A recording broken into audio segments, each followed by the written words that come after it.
increasing number. There's an increasing number of conferences, et cetera, that you can go to where you are exposed specifically to investors that are interested in the topical area, and you have to research all of that. So you can make your search for early stage money more fruitful if you focus more carefully on investors that are already looking to invest in that area. But the overall idea is they're looking for more proof points. They're looking for people that are farther along. So how do you get the funding to provide proof? If you're at a very early stage, you're trying to figure out a good concept, you've got all that research work to do. Well, grants and contracts are getting to be more generous. There's more money available in it, not just in clean tech. I'll give you some examples of what's going on in med tech and ag tech too. There's more money available. And the way that you can usefully take advantage of it is make it your first step to get funding to develop your idea that gives you a lot of the proof points and the evidence that will lead you to having better success later when you do get into some equity rounds. So only in the rarest circumstance can you launch a company and get going without eventually bringing in some other equity investors. So the nice thing is if you can push that off and you start with grants and contracts, as Thomas was saying, it's non-dilutive money, meaning you don't have to surrender any ownership of your company to get grants and contracts. And the other nice thing is that they don't expect in a grant to get any money back. It's not a loan. If you're doing a contract, yes, you have to perform and deliver whatever you said you were going to be able to do. But all of it takes good preparation and diligence. So let's go to the next slide.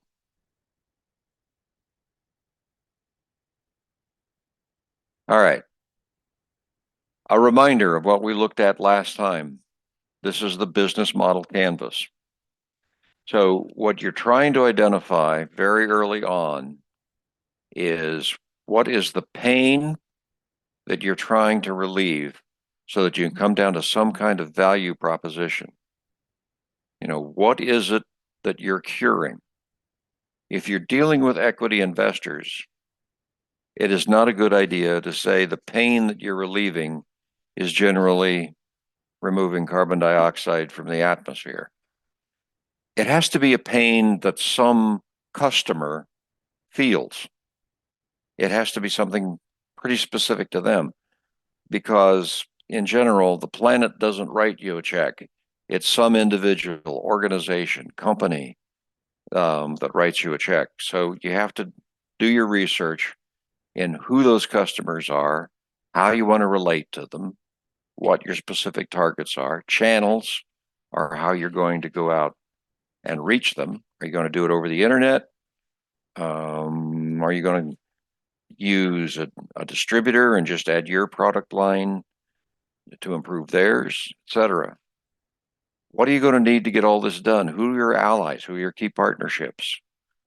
What do you have to do? Do you have to get a permit? Do you have to get a certificate?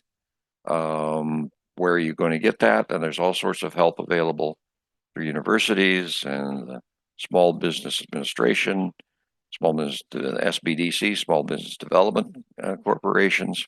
So all of that you have to figure out who's helping you, what you need, and what you're going to get. And then ultimately you have to come down to the financials. Does this proposition make sense? Is somebody willing to pay you enough that it will pay for more than your cost of doing it? That's the fundamental question in setting up a business. Have you got some way for all your costs plus a profit to be covered? So there's a lot that goes into trying to figure out how much people will pay by looking at what they're currently paying to do this job poorly that you think you can improve.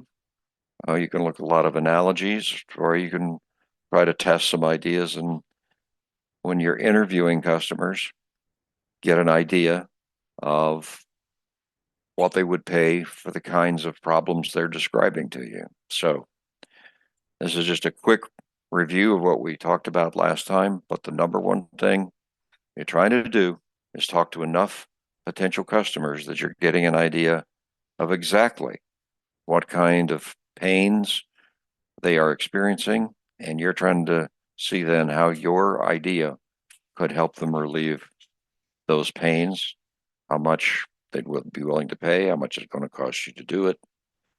Then you can pretty much tell if you have a business. If your direct costs of making your product or providing your service against revenue does not leave you with a 50% profit margin, in other words, people are willing to pay you twice what it costs you to provide the product or service, you actually don't have a prayer of making it a business, because there are so many other costs that are not in your direct costs that you'll find are quite large when you get started. So, at any rate, if you're looking for money, whether from an equity player or a contracting agency, a granting agency, all comes back to doing your homework. Next slide, Thomas. Now, here's the good news. There's a lot of money available. A lot of what we know about as CleanStart is in the CleanTech area. So we're going to run through this probably pretty quickly so that you can get an idea of where to look. But there is so much money available. It is available from so many agencies. It's incredibly confusing. Now, good news is, in the second half of tonight's program, we'll tell you how to go after that, how to find it, how to trim down to something that you think you could actually apply for. But let's just look at this green tidal wave of money that has hit the clean tech sector, more or less as an example. Next slide. All right. So the overall view is that there's a lot of money coming from federal laws, the Inflation Reduction Act, the Infrastructure Investment and Jobs Act, a lot of money coming from the state government. It's in the state budget, a lot of money available through the California Energy Commission, and then from other strange things that you may not know about. But people are paying penalties for emitting too much carbon. And you can tap into that money if you have a project which will reduce carbon emissions. And there's a couple ways that that money comes in. One's called cap and trade, which is for industries. If industries are being penalized for emitting too much carbon, that's cap and trade. If there's too much carbon in the fuel that you're using for transportation, that's another program called the Low Carbon Fuel Standard. But here's the bottom line. The carbon offset trading, cap and trade, is resulting in $4 billion per year of money coming into an account that the ARB then wants to apply to projects to reducing CO2 emissions. Now, this is a good way to do like a demonstration of what you have that could lead to deploying your technology more broadly. We'll talk about how you get to that money efficiently, find out what's out there, but it's changing all the time. So you do need help in sorting through all the data that's out there, because the problems are complicated. And as we'll see, in many cases, the details aren't out yet. And a new feature has come upon the scene that, Thomas, you would recognize, we've talked about before. There's so much money available, they can't get it out the door fast enough. So they are behind, both at the federal level and the state level, in actually approving programs to use the money. It means a couple things. First of all, you got to get in there because the chances that you're actually going to get funded are pretty good. Secondly, they're probably being more generous in what you can use the money for and rather than being tightly constrained. So it's important. All right. So how do you go after it? Well, we're going to talk about searchable databases that assist in cutting through all that complexity. And you need to look at programs that would fund you directly and indirectly. A lot of the money is earmarked. It has to go through a state agency, a city even, or a university. So don't overlook that. The general thing here is don't assume what you want to do doesn't qualify for a grant somewhere. Because I'll tell you, there's so much money and there's so many programs out there, you know, as I often use, there's got to be a pony in here somewhere because the barn sure has a lot of manure in it. So at any rate, let's move on. Next slide. Okay, you've heard about the infrastructure bill.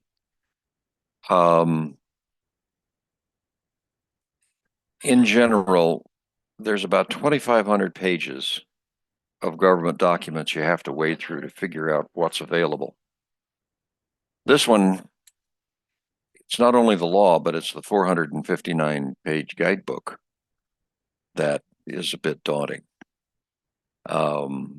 Interestingly, most of the money in the Infrastructure Investment and Jobs Act is through the Department of Transportation. Maybe not so surprising. A lot of it's going to roads and bridges, but some of it's available for EVs, setting things up, converting school buses, rebates for converting Class 6 and 7 trucks to electricity, and buying fleets, electrifying certain entities. So, for example, the U.S. Postal Service is supposed to be doing this electrification. And yeah, they've a lot of opportunities, a lot of money. You'd think they'd want to just fund going out and buying a bunch of electric postal vehicles. Well, but they got to be creative too. So if somebody's got a good idea that they can do it better than some of the commercial stuff that's out there, they're willing to talk. So again, a reason why you should not assume that what you have in mind doesn't qualify. Next one. DOE, as you might expect, is the second largest allocation in the Infrastructure Act, 57 billion. But good Lord, they have dozens of programs, and we're just giving you a smattering of the high level stuff. But anything that you have in mind, I bet you there's a way to fit it in. You've got energy efficiency grants for communities, for nonprofits specifically, for hospitals, you've got prizes you can win. You've got loan funds that are available. So again, it's just so much that's out there. Keep moving along here, Thomas. And even more. So all this should give you is an impression that there are so many topics with so many agencies, you can't master it without help, but it's a lot of money. Next slide. Here you are on energy efficiency upgrades and the whole thing on resilience to fire and drought. Amazing amount of money out there again, and they're looking for new ideas. Just depends on where it's coming from. So would you say if you have an idea in making homes more energy efficient, you would find the money at the Department of Health and Human Services? Well, it's there. If you want to do something, for example, that improves connectivity for internet, federal communications, and yes, sure, everybody gets these slides. Cameron will send them out from the Carlson Center. Homeland Security, Department of the Interior, and we'll see in a minute that's the Department of Agriculture, it's the Department of Commerce. Everybody's got a budget that involves grants and contracts. Next slide. And then there's this thing called the Inflation Reduction Act. It's mostly about tax credit incentives, but there's a couple extra features. First of all, in something that just warms the hearts of people that are trying to develop projects, the IRS will pay to a developer of a project all the tax credits that they would be due over the life of the project up front. And then you have to build the project and it has to perform pretty much the way that you estimated. And they'll recapture the tax credits over time by when you make a profit, you don't get the tax credit. Then you have to pay the taxes on the profit you make. But the payment up front, even if you have no current tax liability, and even if you're a tax exempt or a nonprofit organization, it works. So if you can fashion your thought of doing something into a project which you can get financed, basically the tax credit upfront payment substitutes for the loan you need to build the project. It's amazing. Multiple grant programs also have set-asides for low-income, disadvantaged, and tribal communities. So if you want to try something, and it would apply in any of those areas, and you use the magic words that this is directed at a low-income community, an otherwise disadvantaged community, a tribal community, you got a good chance of getting your grant. And not just use the words, but go out there and find partners. Yes. Yeah. Yeah. Well, that's true. In developing a project, you don't have to do it yourself. Take a good idea to some other developer and let them develop the project, and you win on the basis of what they submit. So, important point, Thomas. Thank you. Mhm. Next slide. And then you got California. The budget keeps having a lot of things in it. A lot of the money goes through the Energy Commission, so you have to keep looking there. So you can go to the individual websites, like the Energy Commission, and they'll tell you what they're planning to put money out for in like the next 6 months. But what you have to understand is that's not everything. There'll be 6 months after that, and the 6 months after that. So you kind of have to attend business meetings or have the sufficient way of sorting through all this data to help you. The ARB, my heavens, all that money, they want to spend it on carbon neutrality. They've got 297 pages and a dozen appendices that add to that on what multiple state agencies should do, but doesn't allocate any money right now. That all comes out of that 4 billion plus 3 billion we've been talking about. So you got to pay attention to what they're doing. The immediate funding impact comes from what I just said, low carbon fuel standard and cap and trade. So it's really quite remarkable how much is out there and what you have to look at. Next slide. Well, I know not everybody's interested in clean tech. So does the same thing apply if you've got an idea in food and agricultural technology or in medical technology or in something else? Well, we're not experts in that area. So I did some research. And what you find is the boosts are more modest in other areas, but dang, they got boosted too. And some of it comes from unusual sources. You want to do something to improve a community, food availability, health programs, comes through the Economic Development Administration on a thing called the Build Back Better Regional Challenge. $1 billion available for that. Ag tech, in fact, does qualify for a lot of the clean tech money. There are joint programs between the Energy Department and the USDA that say if you had better farming practices or better ways to improve the soil so that they emit less CO2, that qualifies. So even if you're in ag tech, you may qualify for the clean tech money.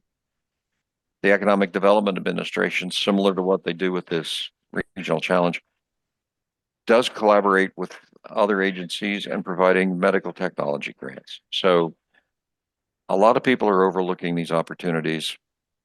Another reason to invest in efficient searching. So I think that may be the end of the intro here. Let's see. Okay. What's the bottom line? If it involves government money, state or federal, or local to that matter, your key to success is mastering and understanding all the requirements and terms. It's a lot of paperwork. You probably need a team helping you to put these grants together, grant applications together. And we'll talk about how you can find that. And our collaborator on this, Sadal Trabosky, just created an AI program to help you write grant applications. It's phenomenal. You might need to get local government or a university to lead a project, or you might go to another developer that wants to do something that would include what you want to do as part of fulfilling grant requirements for doing something innovative. So you're always looking for partners, but none of this is quick money. It takes time. So you just have to understand that in all the advantages of not having to share ownership, not having to pay it back, well, there's a price. It takes time. All right. Next slide. Well, the next slide would be introducing open grants. And so Okay, so let's pause here and take questions and discuss anything that we've raised here. So the second half of tonight, we'll be talking about these tools that are available to do efficient searching and how you use those. So what questions do we have out there? Or Thomas, chime in on anything you want to add. well, some of you got let in a little bit late, so I do want to actually jump back and make sure people saw that we're working with Momentum, who has an accelerator for clean tech companies or in clean tech ideas around grants. And Momentum, they know grants. So there's an information session May 23rd for their 4-month program. Make sure you get that on your calendar. The other thing is that a lot of these grants, the way that it kind of runs out is you start, you go out there, you connect with people that are similarly oriented on the goals that you want to achieve. And then you have meetings, and at some point, you keep, you're looking at the grants, constantly watching them. And at some point you see a grant that you think fits perfect for the group that you've been bringing together and talking with about things. And then after that part comes the hard part where people go, okay, we have this great grant. We have this team to it. Let's go for the grant. And then what? And everyone steps forward and says, I'll write it. Everyone does that, right? No one is almost never does anyone want to go and spend the time and effort that takes to write the grant on things. And there's some different ways that you can get support on that, and we'll be covering some of that later. But it might come down to you see something that works really well with what you're doing, and the people around you are like, hey, yeah, let's go get it. I'd encourage you to, take a shot at it. Try like outlining what you think needs to go for the grant and taking the lead on it. Because often, it's the person that's going to take action that's going to go there and get it. And what you'll probably hear in some of the discussions later is you might put in a submission and they might come back and say, sorry, and you'll be sad. And then a month later, they'll come and they'll say, can you change something to make it fit with the money that we're trying to give away? When we have asked various, people at like Momentum or Sidel who built open grants to tell us about the grants that they didn't get, they said more often than not, they didn't get the grant. And then months later, the government came back and said, we still have a pile of money that we need to give away. Can you just change something to make it work for what we need to do? And that'll happen. So I'd encourage you, to if you see an opportunity, go for it, get help, outline it. But don't let the who's going to write it stop you? All right, So Terry.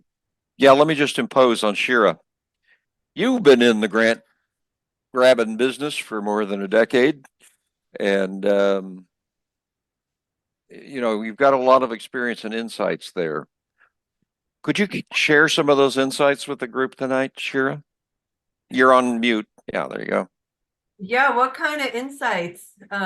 Yeah, so my name is Shira. I'm with Atrium 916. We're a creative innovation center for sustainability. And I joined in because we have an accelerator for locally made produced items. I'm trying to see if there's any overlap and how I can help in terms of grants. It's a long process. I think you have to really see the fit. I think a lot of times you just have to make sure that it's a fit and really understand what they're looking for. I think that's kind of it. What kind of questions? It's a lot. It's a lot of work. And then once you get the money, the work doesn't stop there. There's a lot of reporting. So people think, oh, you get the grant, that's it. There's a lot of reporting and you have to allocate that time. And when you're doing a grant, they can fund only certain items. So you have to understand what your budget is going to be as you're applying for your grant. So you really have to understand the scope of your project, really as if you're ready to launch down to go when you're submitting a grant. That's as far as I know, unless there are other grants, but the grants that I've applied for. And then, yes, it takes time. We were awarded late 2023 on an earmark funds from the state, but we will probably only get them in 2025 and just kind of like their process. And it's only 50 grand, but yeah. So any other question? No, that's great. We appreciate it. And Leslie, with Planet Sense, uh, looks like you've had some experience because you said slowly is an understatement with government and corporate procurement people. What insights could you potentially share with the group? I would say it's almost like dealing with the USPTO. You have to dot every I and cross every T. And literally, if you miss a point off on something, you got to come back and you got to do it again. And sometimes you got to pay a penalty fee because you missed that little dot. And it's crazy. And in my career of 37 years in selling into companies, big companies, the death knell was when somebody was sending you to the procurement person. Like, I don't want to go in procurement hell. Yeah, yeah. Well, that's very, very common, but I'll tell you, there are techniques to get out of procurement hell. It's developing relationships with an internal champion that can get you out of that and some other influencers. So much Yeah. longer conversation. But, you know, I mean, there's always the question of why did I start down this path? Um, if you were to get equity investment and you brought investors on, and usually in the early stages, you've got a consortium of investors. So you got like 3 investors you're trying to keep happy. It's no less a pain in the ass in dealing with them and their questions to give you the money in the first place. And they have a remarkable tendency of promising you that, yeah, we'll give you your $1 million. We'll commit to giving you your $1 million, but we're only going to put it in if you achieve certain milestones. And then you achieve the milestones and they say, well, yeah, you did, but you've got some other things that have gone wrong and gee, the world has changed and we're not as interested in the subject matter before, and they end up never giving you the $1 million. So just, shatter some illusions that there is something out there that does not require a lot of work and is frustrating. All the more reason, get your homework in order before you launch off. Okay, so yeah, Lorraine James says at $50,000, Shira. She'd love that $50,000. Where did you get the $50,000 from, Shira? Can you say? Yeah. So Kevin McCarty. So just to know that, like, yeah, sometimes state they earmark things. So if it's a project that state, and you can look at state, federal, they earmark certain funds that can go to projects. So sometimes a senator, assemblyman will earmark, let's say, $5 million, and then they decide how they're going to allocate, and they want to find projects. So for us, it was a zero waste mobile art cafe that goes into communities and helps provide creative education on waste reduction and creativity in painting. So that was for that. And so we can't go into the community and provide that service until we get the funds. And so meantime, we're trying to just build the community who we go to. But one thing I think you mentioned on grants, I think building relationships, Gary, is really important. So if there is a grant and there is a contact person, contact that person with questions and just talk about your project and everything, because it's great to build those relationships so they know your project. They may not be the ones reading, they may not be the ones, but they might be the ones going like, oh yeah, I talked to the person with this project kind of thing. This is what they meant. Or sometimes that happens, not always. Yeah. But look at the way that they're scoring the grants. That's really important. How they score the grants, and write to how they score the grants. If you're going to get 50 points at this place, spend more time on that. And make sure that you are clear to the point, so that way anybody can understand. They don't work in the same arena that you do. The people that are reading, make sure that they understand what you want to do. It's very clear, and that your budget matches what you say, and what you say matches all the other parts. Otherwise, they're going to be confused and like, I don't get this. I'm not funding this. I'm not moving it forward. So there we go. Yeah, no, that's good. Let me just ask you another question.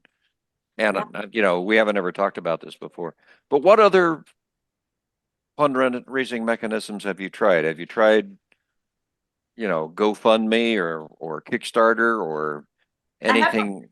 I did Kickstarter back in 2010, I think, when Kickstarter just started, and that was for a documentary project that I did. Uh-huh. Raised about 50,000. I guess I'm followed by 50,000. I raised about $50,000 there. And that was because I built relations with other people that submitted, so it really is about building relations with people that will believe in your project and will want to help forward it further. Especially if it's GoFundMe. So GoFundMe, Kickstarter, all that, you really have to build that audience and your B2C kind of community. That's really important.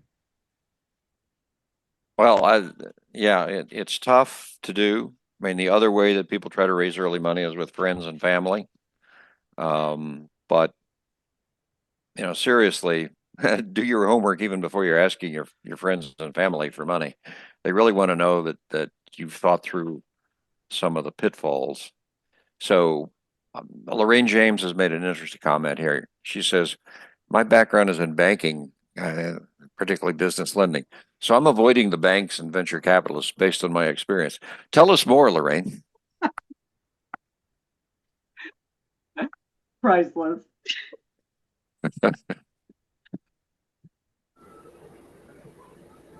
I don't know if you can hear me okay. Yeah, Can can hear hear you you. fine.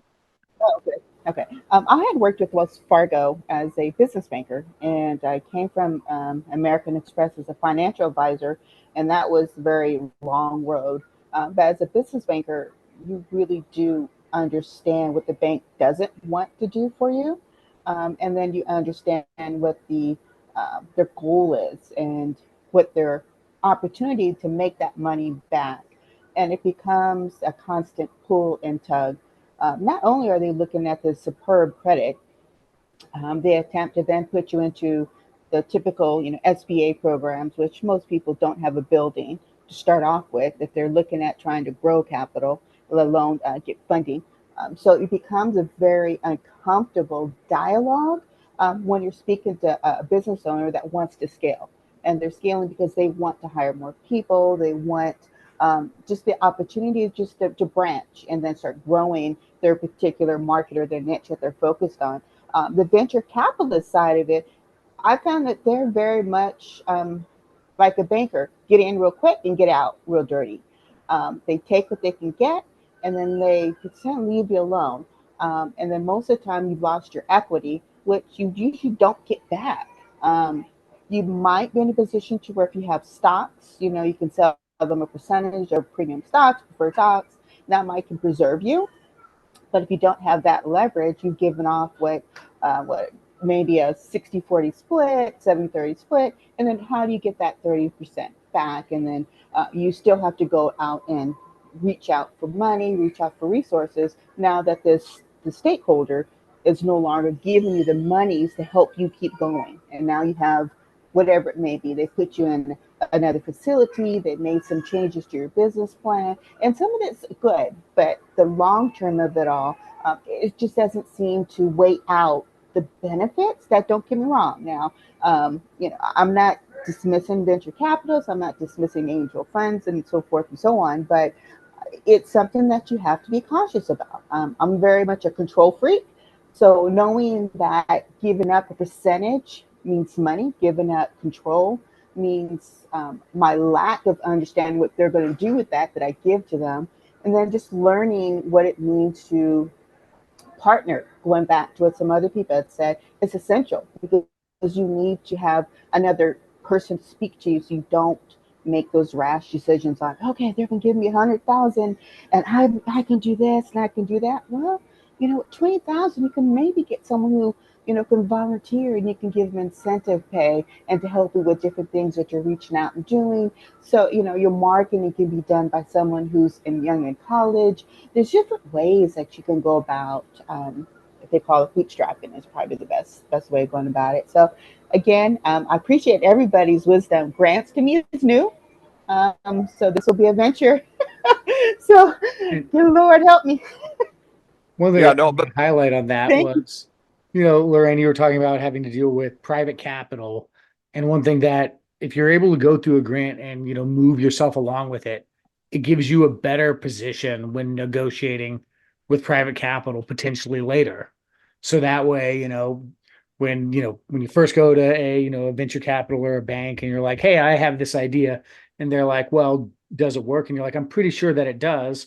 And they're like, well, we're pretty sure not going to give you money.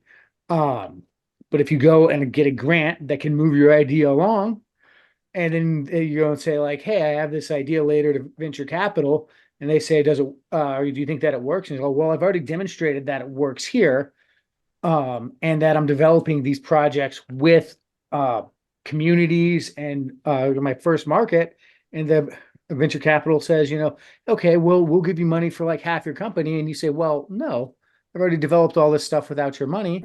My Right, company has moved further along. right, I'm at a stronger position to negotiate.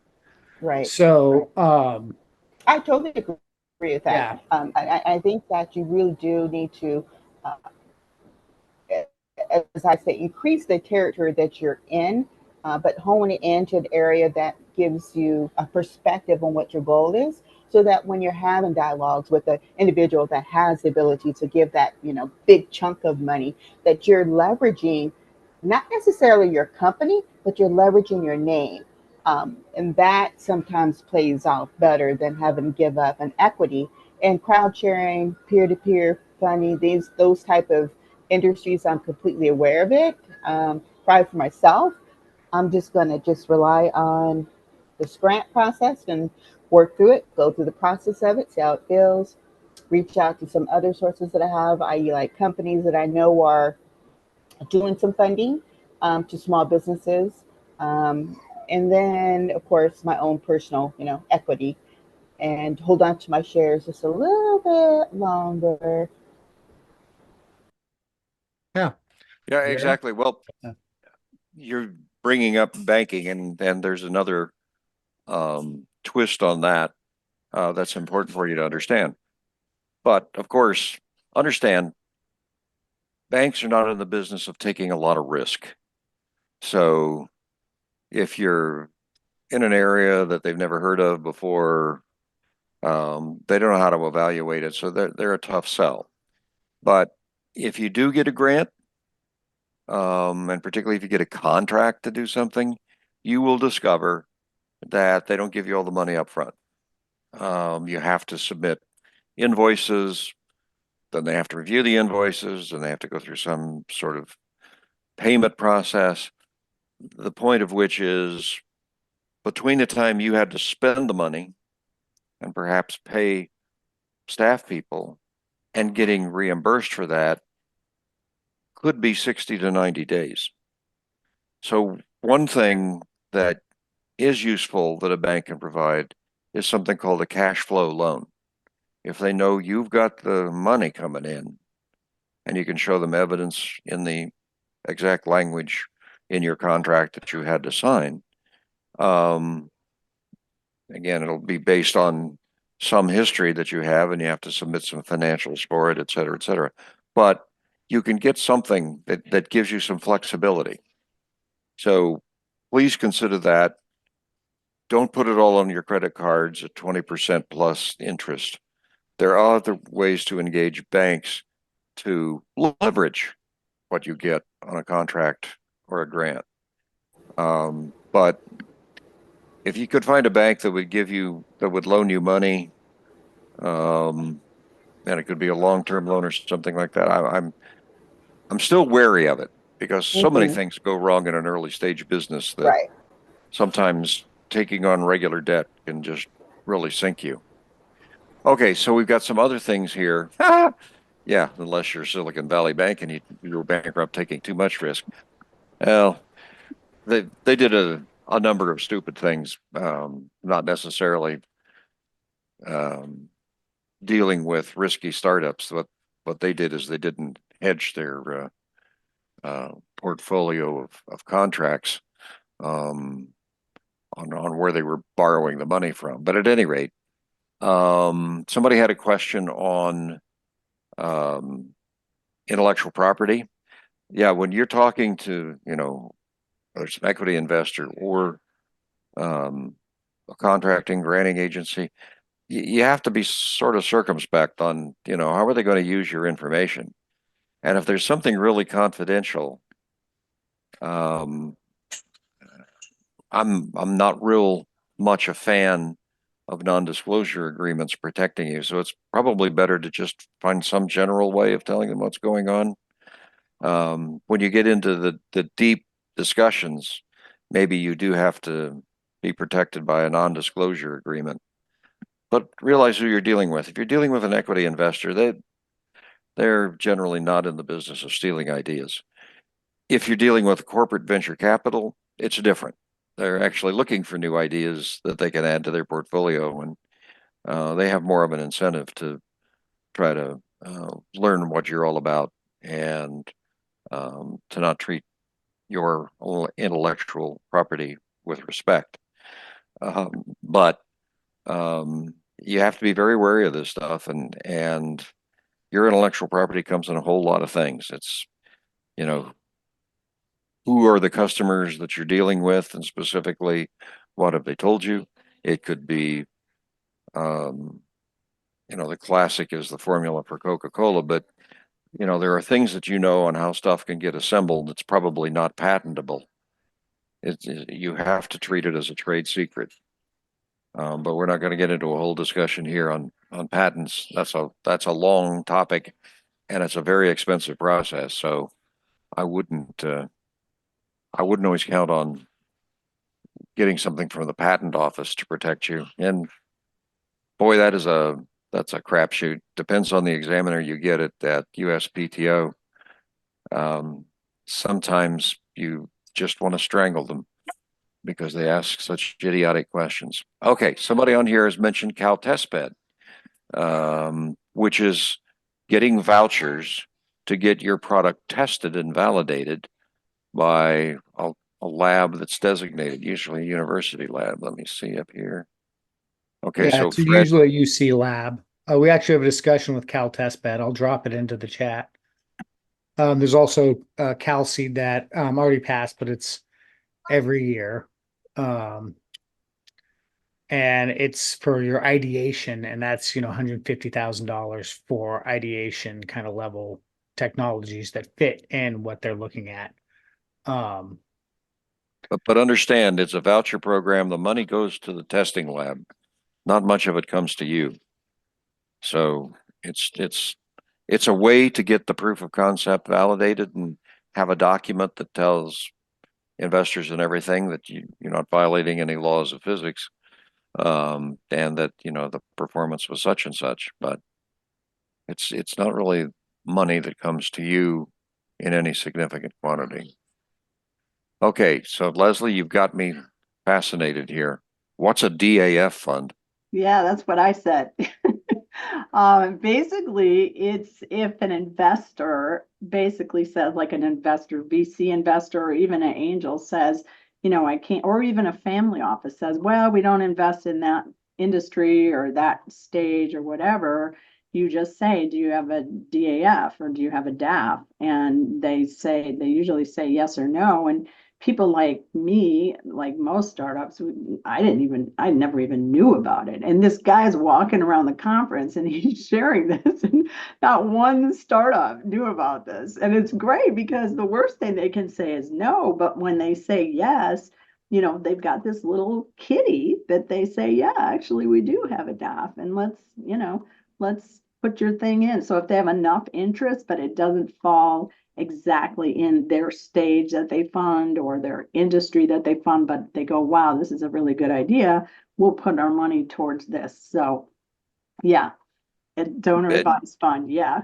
Oh, the donor advised fund. Oh, okay. I should have figured that out. Yeah. That's some Silicon Valley lingo where it's how they keep you out by just like turning everything into acronyms. Yeah, I thought it's the stuff you put in diesel cars to reduce nitrogen oxide emissions. That's the technician in me. Okay, yeah, a donor advised fund it is basically a philanthropic thing, and it's sort of the guilt fund. It's we know we want to make tons of money and we don't necessarily treat people nice, but we'll put some money over here to make ourselves sleep better at night. So yeah, definitely ask about donor advised funds with venture capitalists. Um, a lot of family offices are more like this, but even some of the big things, they have it. And in some cases, they let other investors that they wouldn't ordinarily take on in their venture capital fund um, use the donor advised fund mechanism. And strangely enough, things like Fidelity and the big fund managers, there's a whole crop of donor advised funds that people can put money into. And then you have some say. That's the donor advisory part of it. You have some say of what you would like to see the money used for. And Open Grants is looking at trying to create a donor advised fund portion of their portal too. Oh, great. I was going to say, boy, is talk about complicated and somewhat secret, as Leslie has described. That's another way to, spend a lot of time trying to find out what's going on. Let's see who else we've got here. Don't get me started on. Okay, I won't, Shara. Okay, somebody said, is that a cash management account? Not really. A cash management account is saying, let us put the cash you have in the bank to work at a higher interest rate than you might ordinarily get. A cash flow loan is to cover those gaps when you're putting more money out than is coming in immediately, on the promise that, well, eventually they'll pay us this invoice. And so it's also called a revolving fund because you borrow against it, and then when the government agency does pay you for the invoice, then you go in and reduce the amount that you have outstanding on your cash flow loan, and so the money revolves in and out. Hmm. And It sounds almost like a business line, but you're yeah, using. yeah, same thing. But it's a Oh, okay, okay. You're just line using of different credit, line of terminology. credit. Oh, okay. Yeah. Yeah, that's what I thought it was. Okay. And then under So, Fidelity, I have a cash management account that you can, separate what you want to go to if you're trying to save for certain yeah, items. And they give you, Mhm. basically a credit card, if you will, that you can use for that particular item for saving things of that sort. Okay, right. yeah, we just have different lingos, but as far as what you're referring to the banking side, yeah, I thought that's what it was—a credit line, business line.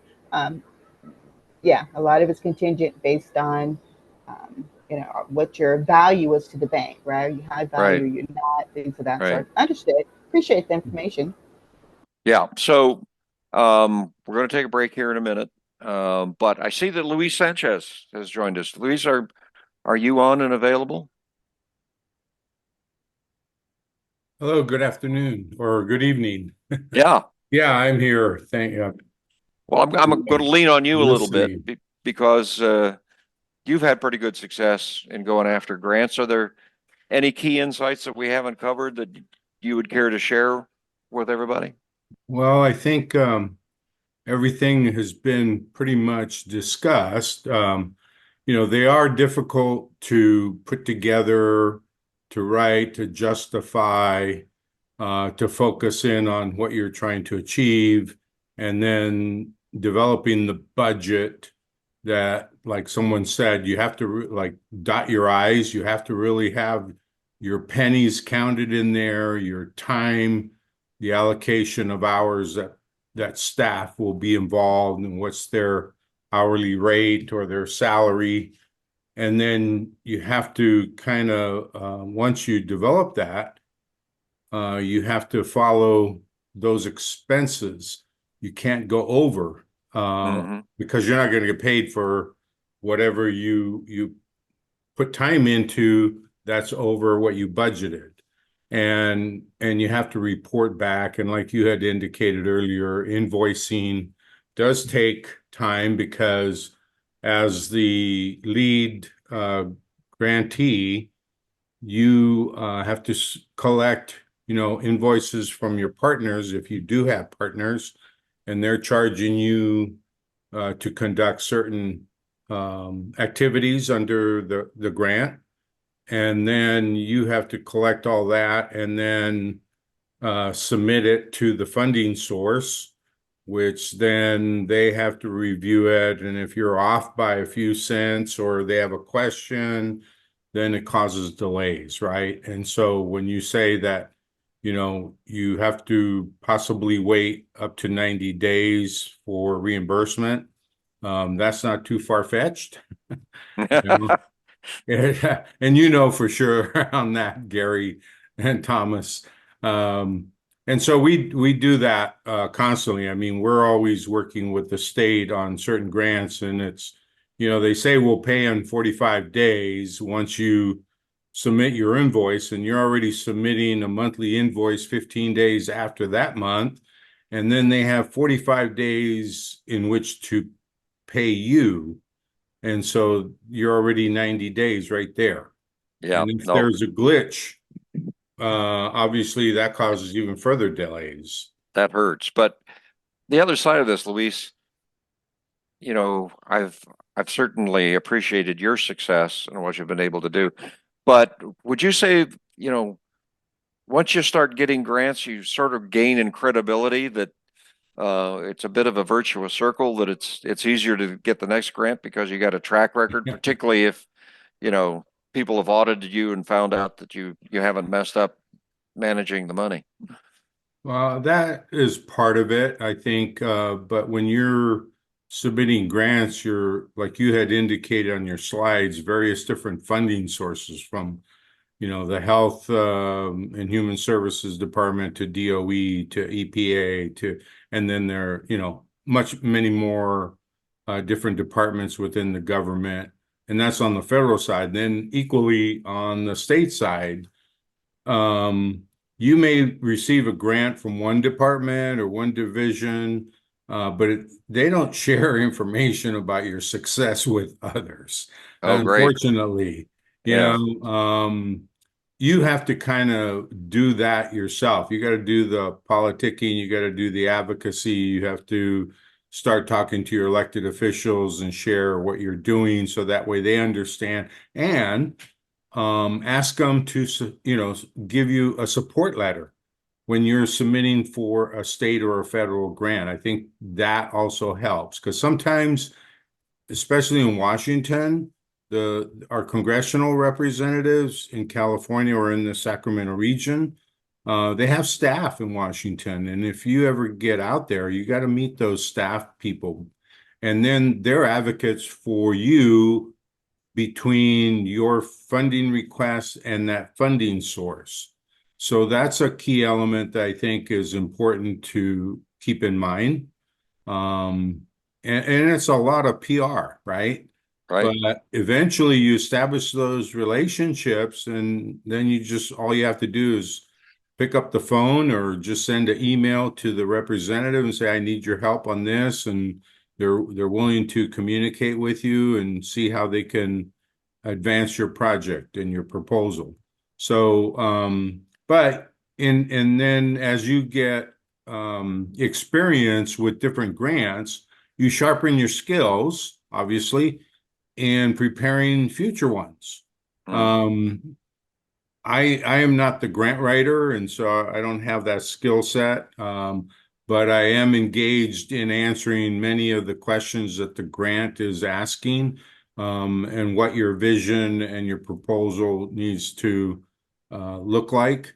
And so somebody probably couldn't eloquently put it together, use the jargon. You want to use a jargon that's in the NOFO to address your proposal, because then they see that and say, okay, they understand what we're looking for, and we're willing to review this request. If you're talking about something totally different, it doesn't meet the requirements of the proposal or the NOFO, they're already disqualifying you right there. So, Absolutely. but you do get better and better with each grant, and so that helps you with your success in future ones. Well, I think your key insight there is asking a prior grant agency that worked with you to write a letter of support or letter of recommendation. Yeah. Can be Yeah, very valuable. sometimes they will. Other times they'll say, well, we don't do that. Yeah. We've had some that have told us that. So Yeah. that's Well, fine. We find others. yeah, that's right. You keep at it. All right. So what we're going to do now is we're going to take a 5-minute break. Then we'll come back. So if we've left you somewhere between terrified and depressed, it's probably where we want to be. So in the second half of the program, we're going to give you some tools to work through all of this with a high probability of success and get you on your way to getting that initial funding that everybody wants. So to go back to the slideshow, we have the slide with Sadal Turbosky's picture on it. Now, Sadal is currently experiencing the joys of travel, and he is delayed. So we're going to fill in. He has spoken before for us, actually several times, most recently in February, on these very topics. So we recorded that. So we're going to do a short video of what Sadal would have said if he were here, and then we'll give you some more information on what's going on. Sadal is a data scientist. So he works in what is commonly called big data.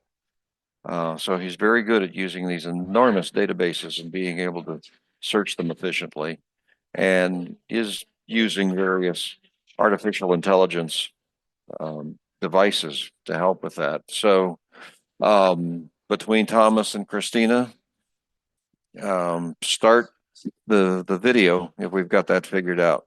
I am a serial founder. My first company was a company called Carbon Blue in the clean tech space that I was lucky enough to exit, and then had a couple other organizations after that. But prior to all that, I spent a lot of time at a firm called Momentum, where we managed about a $6 billion portfolio of projects, about $1 billion of which was grant funding. And yeah, just spent a lot of time focused around this space.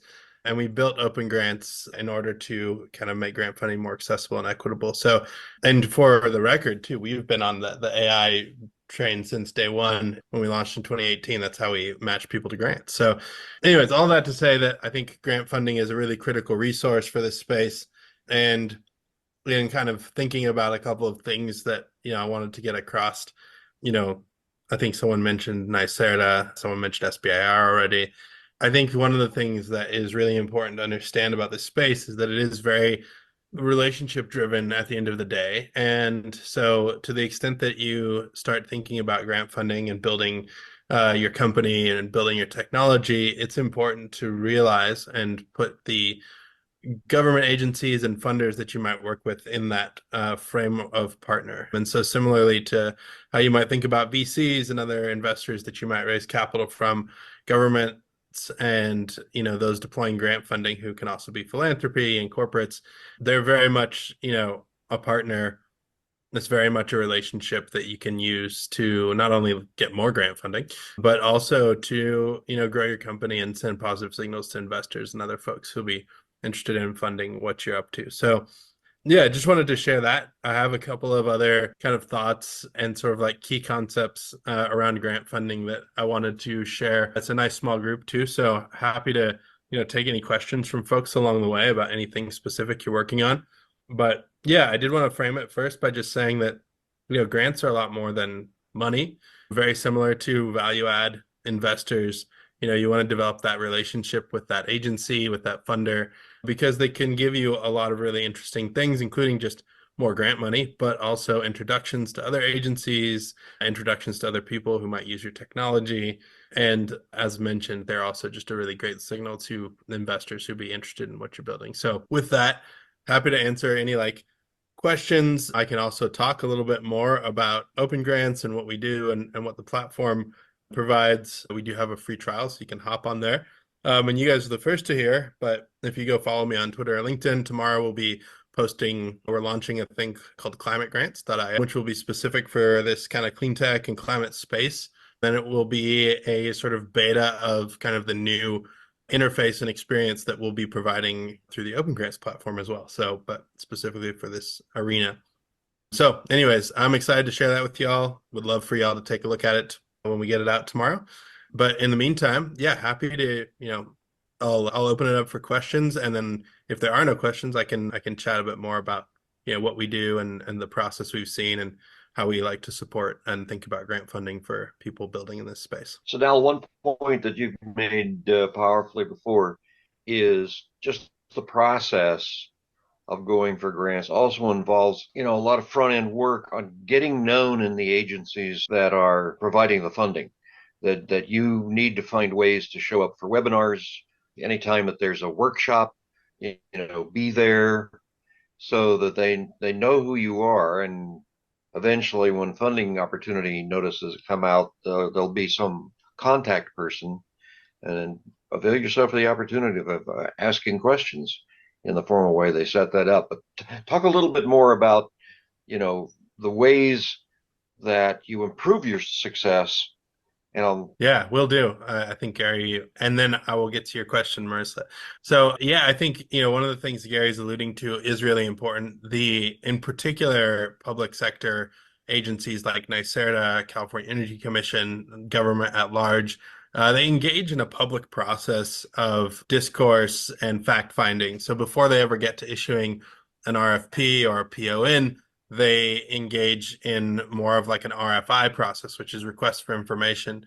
And when they're doing that, what they're doing is soliciting from the experts and from the industry at large, really feedback on what the space looks like, wherever they're trying to deploy capital. So they're trying to form their vision or view of the universe on the basis of primarily that input. They work with some consultants sometimes and other experts, but generally speaking, that's a really powerful mechanism that they use, and it's an incredible opportunity for you. So a lot of the work, like the team I was on, when I was doing this, grant consulting full time, we had a 99.9% success rate. As I mentioned, had about $1 billion worth of grant money and a $6 billion portfolio that our team managed. And a lot of that was due to the fact that our process in terms of engaging with the agencies started way before they ever issued grant funding opportunities. We helped shape what the space looked like. We helped shape their vision. And we also just showed up to be good partners and to participate as, members of the industry. And we would help position our clients that way as well. And so that is a really powerful, you want to just show up and be authentic and engage in that public process so that they know who you are. They want to work with partners. They don't want to just throw the money out there and see what happens. And so it is important to be a partner. And a lot of that for public sector folks means showing up. And obviously, since the pandemic, there's a lot less of showing up in person, but you can do that. And if you have the opportunity, I highly recommend it. It is both a good idea federally as well as within your local government and state government ecosystems to get engaged and be part of that. And it's sort of a related question, actually, which was how do you navigate the relationship in terms of trying to get to know the program managers and stuff at the granting agencies, but then not, there's that line between like, you can't get too close to them. You can't you can't get to a point where there's a conflict of interest. They can't tell you certain things. Like, how do you kind of navigate that relationship in terms of trying to make yourself notice and be, a partner, but not get to the point where you're on the wrong side of the line, or they feel like you're pushing them towards the wrong side of the line. Yeah, I'm going to do something real fast because my children are being very loud. I don't know if y'all can hear them. And then I will be right back. We all have those problems. Even me, and I don't have kids. I just have cats. Time Yeah. to get the chancla. Oh man, yeah. So Here we are. Go ahead, Gary. no, I was just going to say, make sure that you talk about your success rate because that's very impressive. I did mention that. I think you had dropped off a minute, but Yeah, I had family. yeah, see, it happens to the best of us. So I think, Marissa, and hopefully I'm saying your name correctly, your question's really good. Honestly, like, I will say that as long as you're not doing anything that is like blatantly and egregiously like, bribery or some such like collusion, you're fine, right? Like, we worked very closely with program managers and all kinds of folks throughout government, took them out to lunch, right? They had to pay for their stuff. Like, it's actually kind of nice because when you're schmoozing private industry, you got to spend all kinds of money on those people. And in the government, you're not allowed to. And they're, in fact, they have to pay for their stuff, accept gifts and so forth. So I'll say that like there's really good legal guardrails in place. As long as you're not going over those, you're just fine. Because really, like, these folks, they really are like, they're genuinely, these public servants are genuinely trying to do a good job. And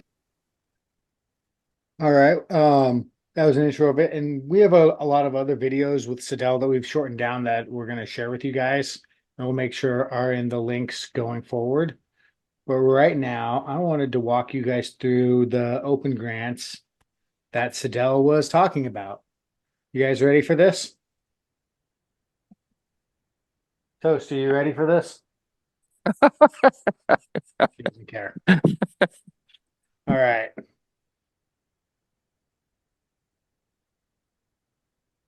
So you go to open grants, you sign in. Someone asked about the I think they have a 7-day free trial, but you sign in, you set yourself up, and you get a dashboard. And first, you don't know about grants. So you have an AI helper. And can for-profit businesses get grants? The AI helper gives you an answer. And should I start a nonprofit? It gives you kind of general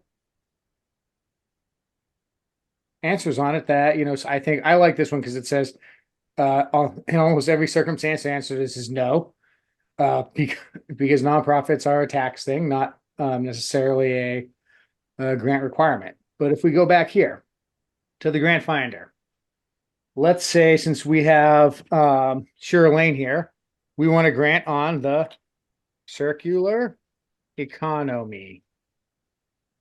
All right, it came up with a couple grants here.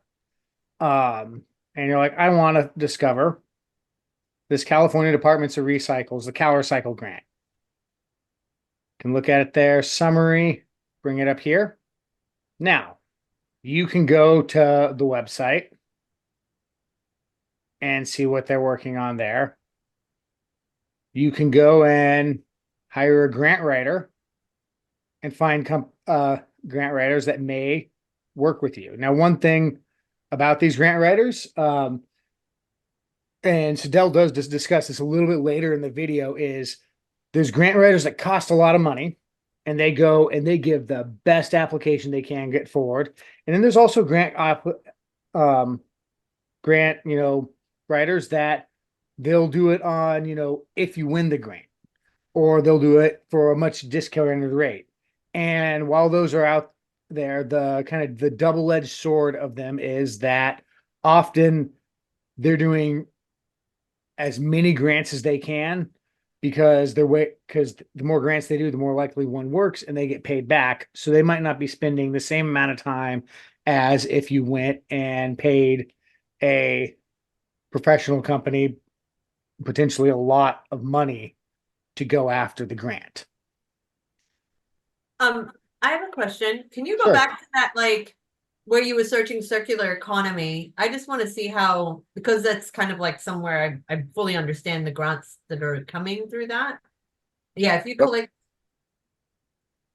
So you can click on these and expand them. There's also, Well, you can break it out to states. click on the Bank of America Charitable Foundation, because that's not one that people ordinarily would know about. So you can go check out the website on it.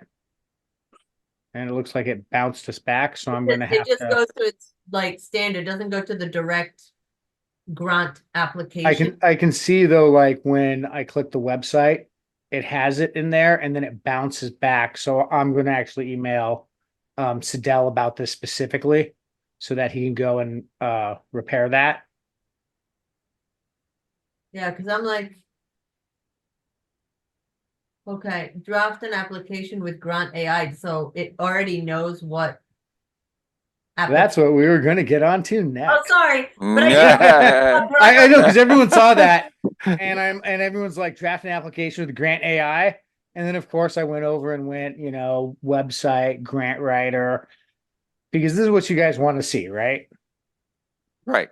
Right. Okay. Well, Yeah, nobody writes will know, even a grant writer won't know your business as well as you, though. So Yeah. just there's So- still time that you have to do to communicate that. and I think Sidel and would absolutely say, if you use an AI grant writer, make sure you look at what's been what you're Yeah. submitting before you submit it. Because if you don't, the best outcome is that you don't get the grant. Because if you submit it without looking at it and you get the grant, congratulations, you got a grant that you don't know about. Now, before this, I was trying to go and fill out more information on this, but it actually wants you to fill out organizational details so that it can actually help you write the grant. So it's not just, oh, make me a grant for what they're talking about. It is actually trying to write one through it. So, okay, I've got to upgrade for this, but generally this is what he's starting with on it. So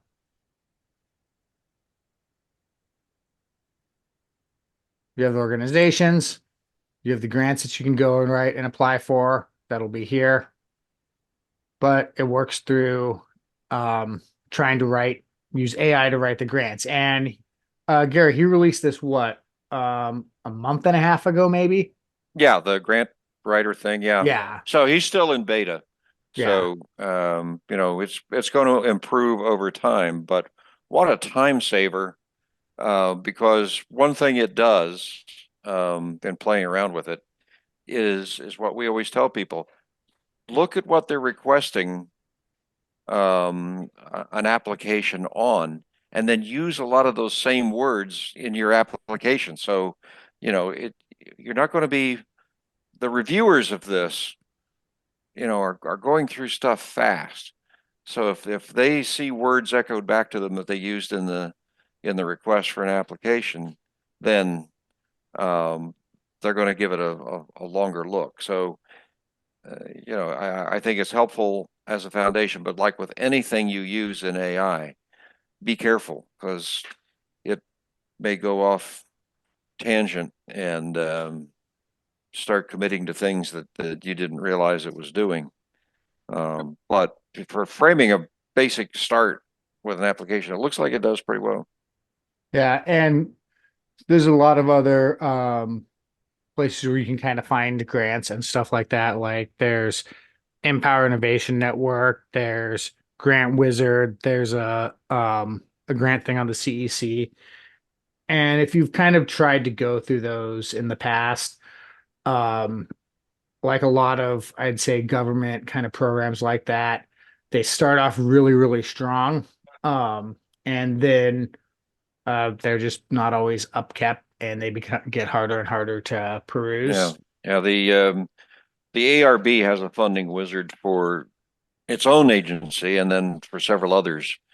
And it's nice because there's a lot on it, but you have to become a grandmaster at using Funding Wizard to find what you're looking for. And Styles made it a little bit easier.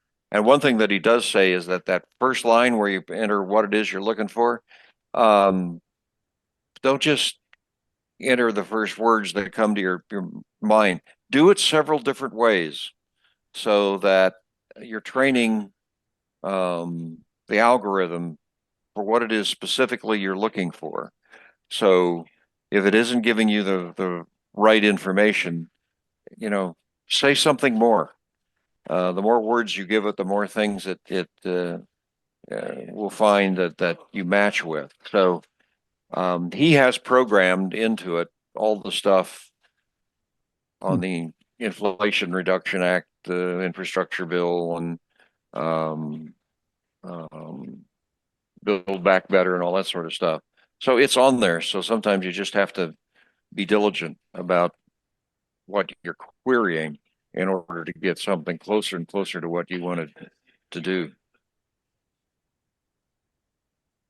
Now he is working nationally, and I think he wants to go international. Most of his team works remotely, so they're constantly programming more information in. So even if you tried it 6 months ago, there likely to be more stuff in it now than there was back then.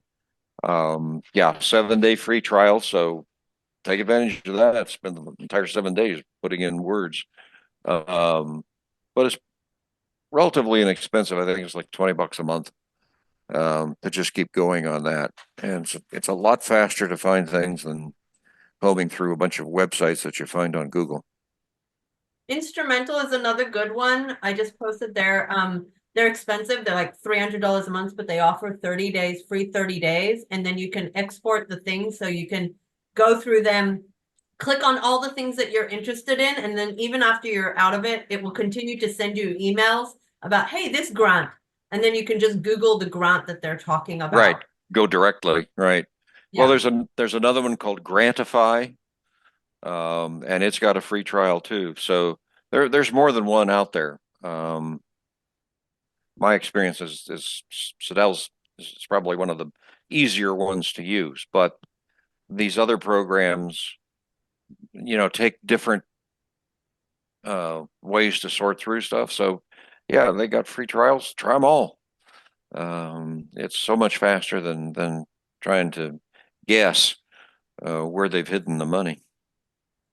Mm-hmm. And the other thing that's nice is that, as people were mentioning, like it's pretty easy to connect with Sedell. And when there are things on it that you come across where it was bouncing over to the original one, you can email him and he'll respond to things usually.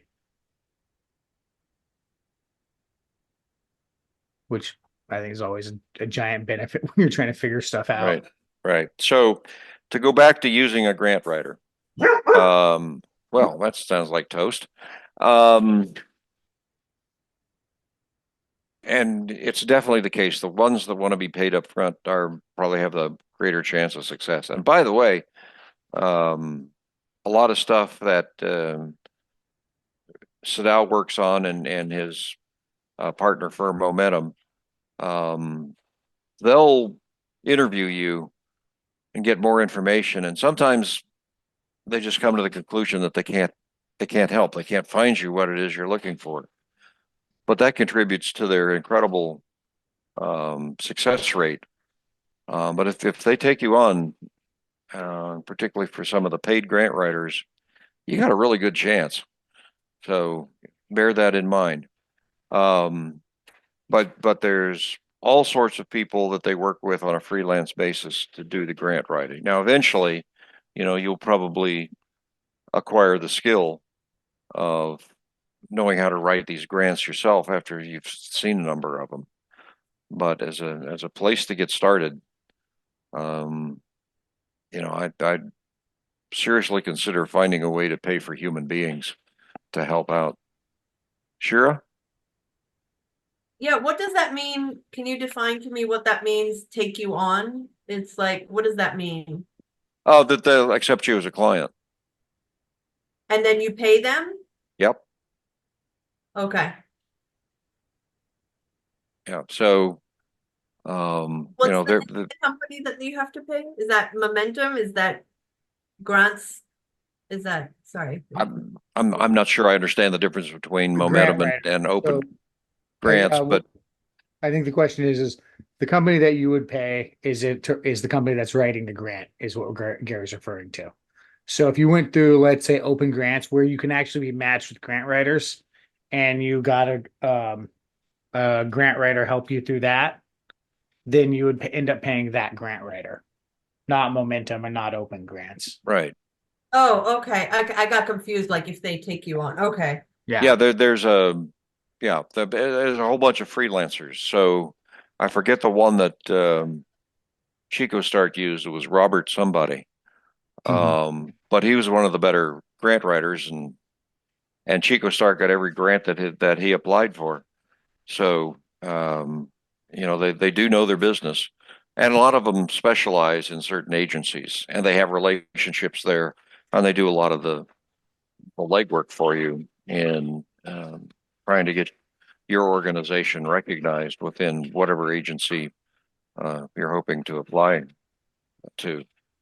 So, So do you guys have a list of these grant writers that you come, like, that they are CleanStart recommended? um, we haven't gone that far. So we know that Chico Stark worked with one, and we like him. Can't think of his name, but um, so far we've been doing our own grant writing because there are things very close to what we do. So we tend to work directly with the Energy Commission, um, the City of Sacramento, Economic Development Administration, the Governor's Office of Small Business Advocate. We know them well enough that we tend to do it directly. But I'll tell you, Shira, we're going to do more. We're going to take our own advice. We're going to eat our own dog food here, and apply more and more places. Yeah, I'm looking forward to collaborating as well. That would be fun.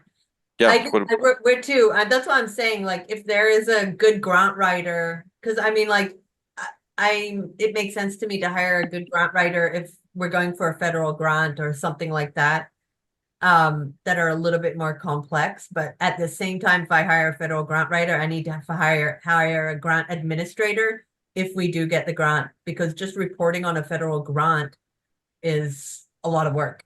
So just kind of taking that in yeah, consideration. you have to get a prescription for the medication you'll need to get through all of that.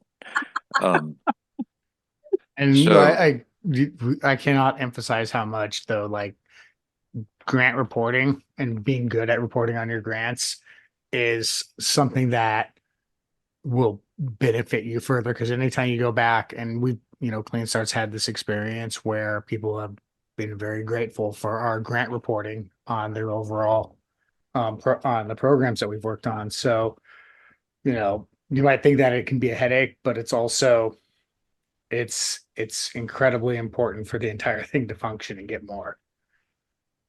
well, and that's important because, I mean, you've pointed it out, Shira, and certainly Sidel in similar ways.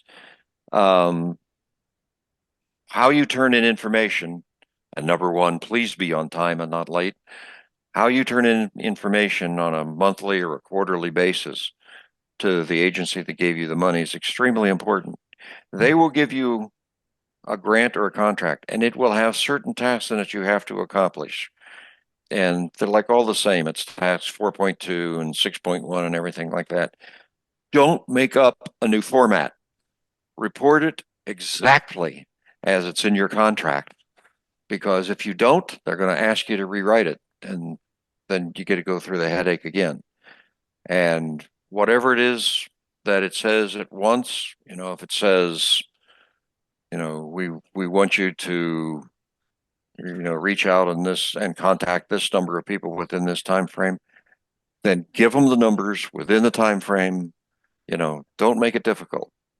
So you're not You're dealing with people that have limited amount of time, and if they can check the boxes real quickly that you're on target, and they can give you a 5-star rating as a grantee, um, just make it easy. I know Thomas has appreciated. I was at the Energy Commission for years, so he understands now that the reports that we write back to the CEC, there's a certain style to them that makes everybody love them, and So, yeah. it's easy. And if you're wondering kind of why, like, so we like Gary said, we follow the reporting that we're given exactly. And then that goes to someone who then copies and pastes it into a similar format of all these other ones that then sends it to the CEC that then copies and pastes it into another format for an even larger one that then sends it up and copies and pastes it into an even larger format for the other one.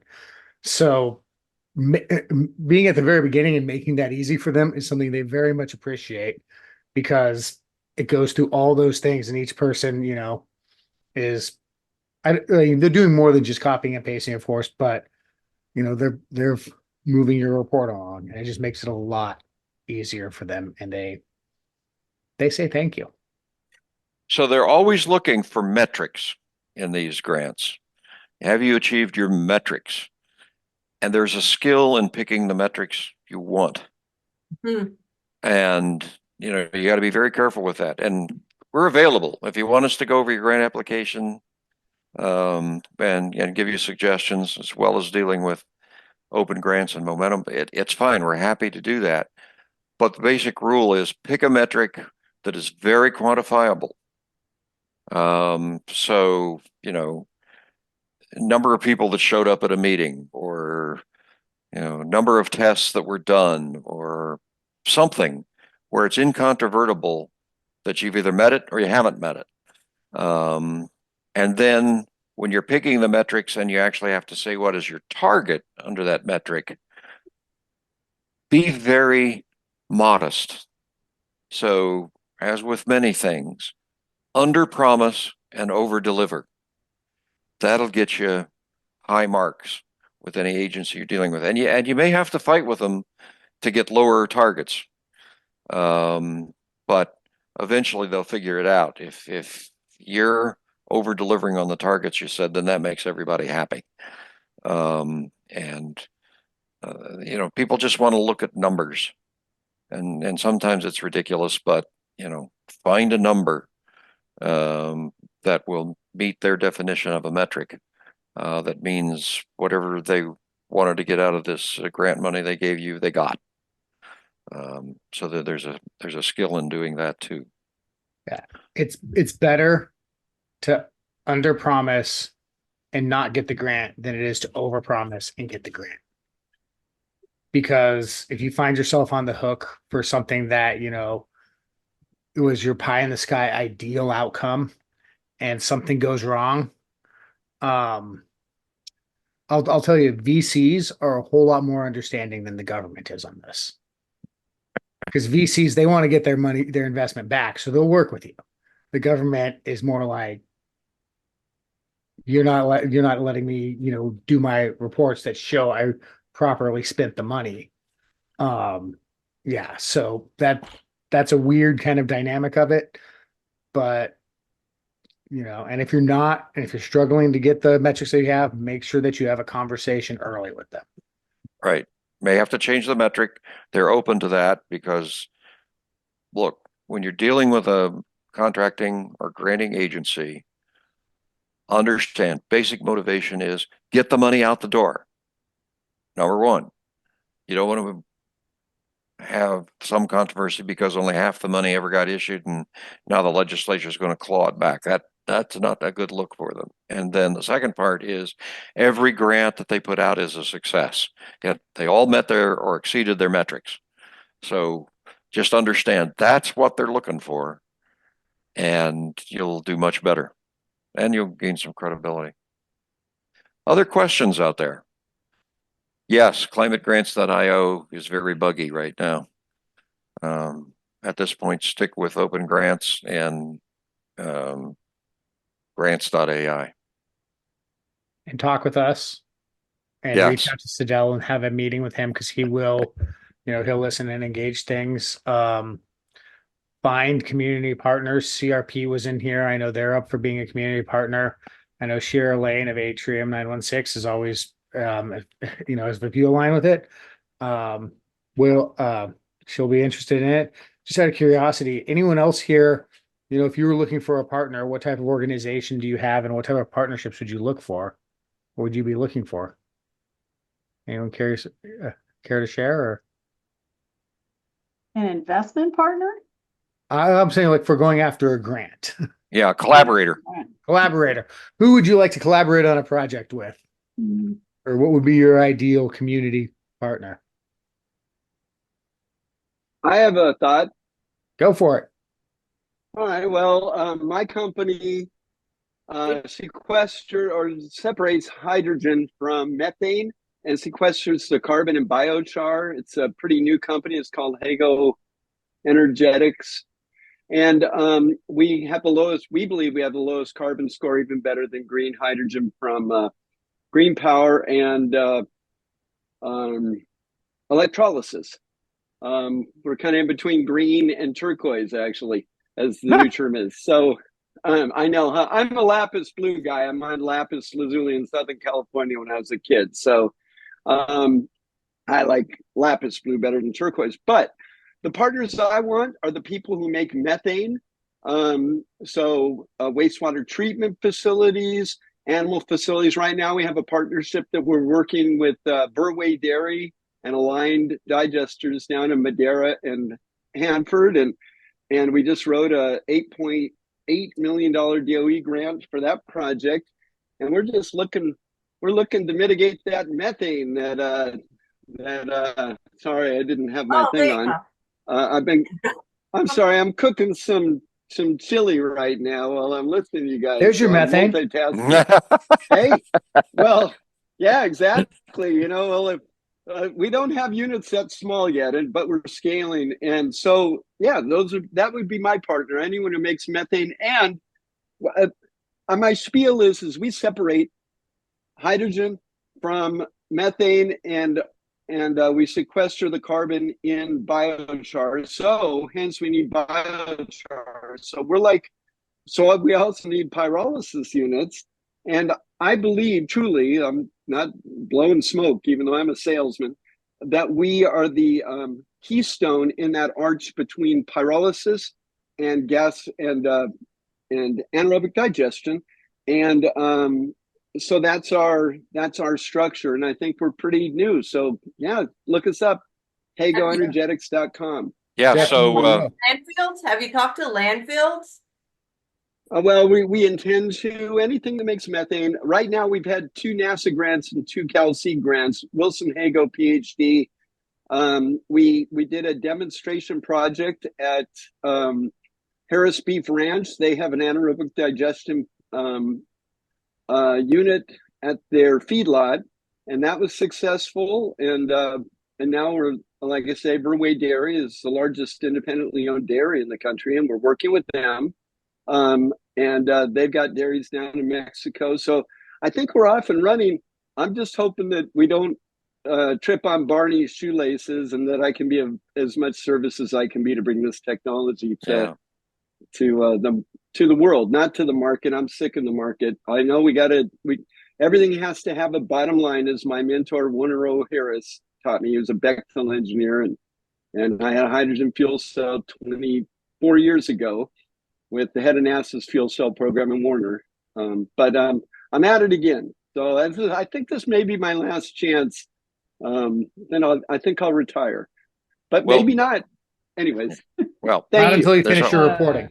Always another career, but sorry. But say hello to Wilson on behalf of CleanStart. We love him. He was in one of our initial training classes and got the cow seed money, which we'll talk about more in a bit here. So please say hi. And of course, Thor Bailey, the greatest man in biomass and hydrogen. Thor Bailey, the man who hates hydrogen, but he's with us too. He's one of my dear mentors and friends. All right. Gary, would you be able to give him some background on Marisol, actually? Well, we can connect with him later on that. Yeah. She's not at Marisol over at Oh shoot. Here? Matt's company.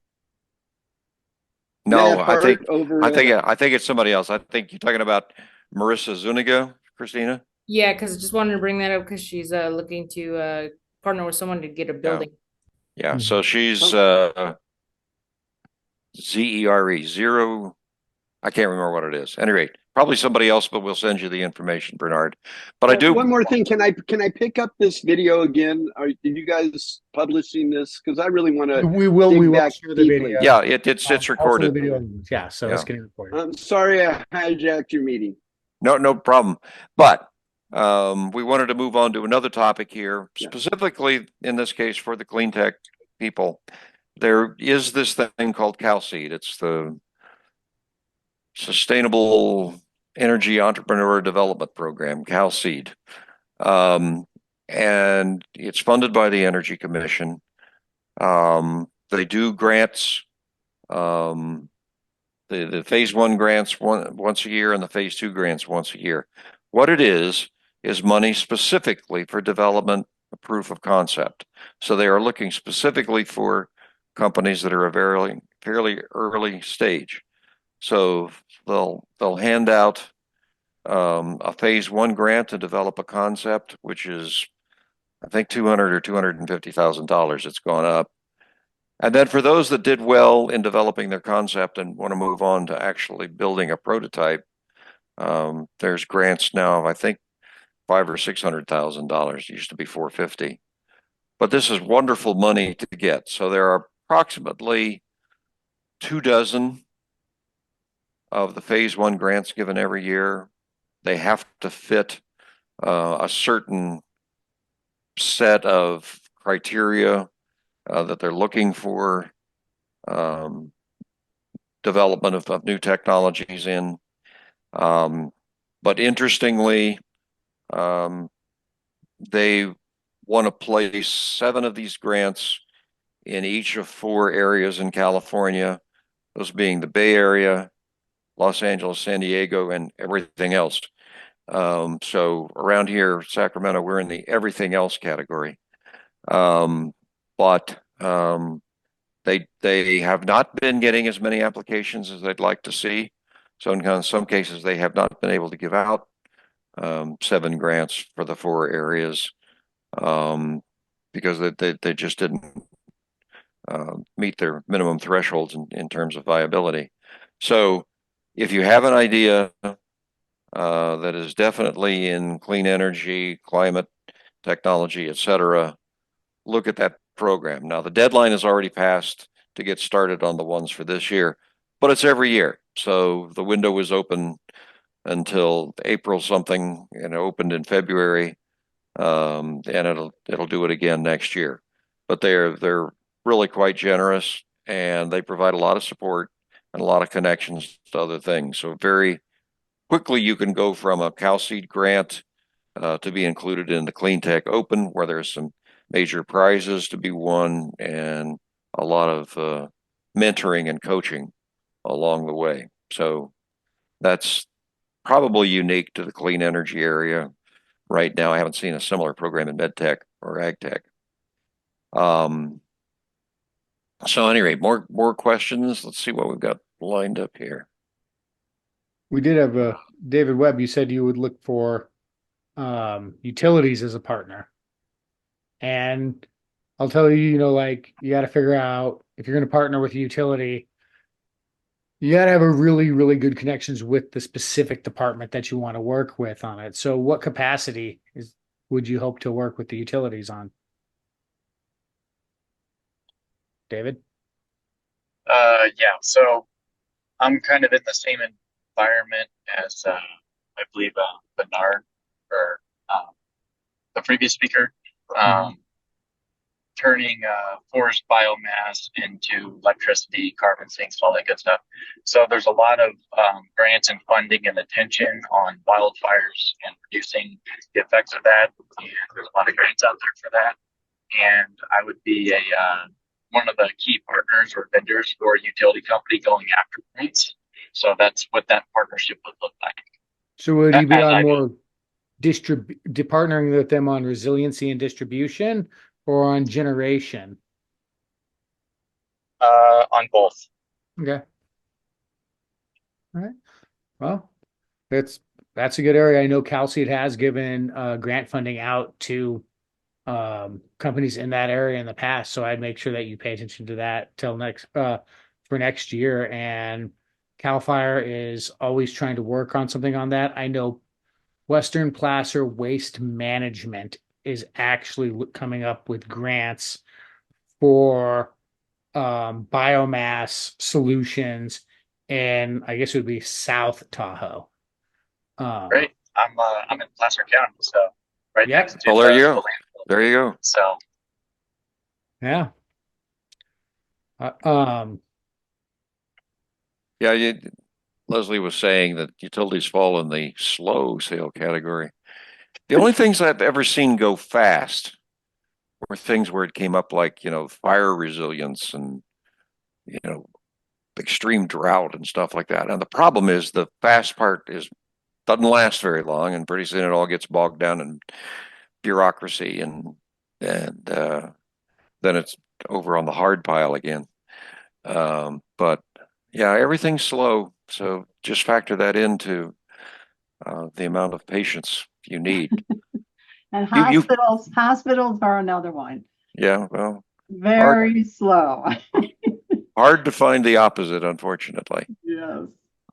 So Thomas, I'm about to give a preview of the next session, but is there anything else or any other questions you want to insert here?